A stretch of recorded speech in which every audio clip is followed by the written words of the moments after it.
Pinacheck sa mga tauhan ng Binondo Police ang sumbong na may kahina-hinalang sakyan daw na paikot-ikot sa lugar. Ang nadatnan nila, mga nakasuot pampulis din, kaya nakipagkumustahan pa muna sila.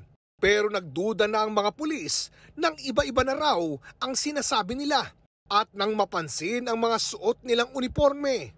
Kasi parehas po silang Bautista. Bira pong mangyari yon at saka nasa QC PD po sila. May protocols po kasi tayo. Pag ibang unit ka, dapat may coordination ka dito sa Manila Police District. These things prompted our police officers na talagang pagdudahan po sila. Nang isearch, nabawi ang iba't ibang baril, isang granada at mga bala. Base sa inisyal na pagsiyasat, nagbihis pulis daw ang mga ito para di masita sa kanilang tunay na pakay sa lugar.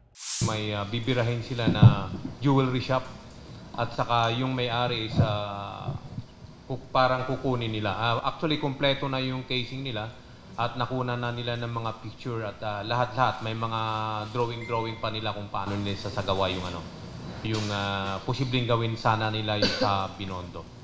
Isa sa mga suspect, dating pulis na na-dismiss noong 2022. Ang grupo nito, nasa likod rin umano ng iba't ibang krimen. Talagang may organisasyon po sila. May mga kasama po silang hindi natin nahuli. Kasi nga ang nasita po lang natin ay isang sasakyan and it turned out during investigation, dalawang sasakyan po pala yun. Yung isang dismissed na police dyan is meron ng warrant for murder case. Nangyari sa Bulacan. They are involved dun sa murder cases, dun sa kidnapping, gun for hire, robbery. Okay?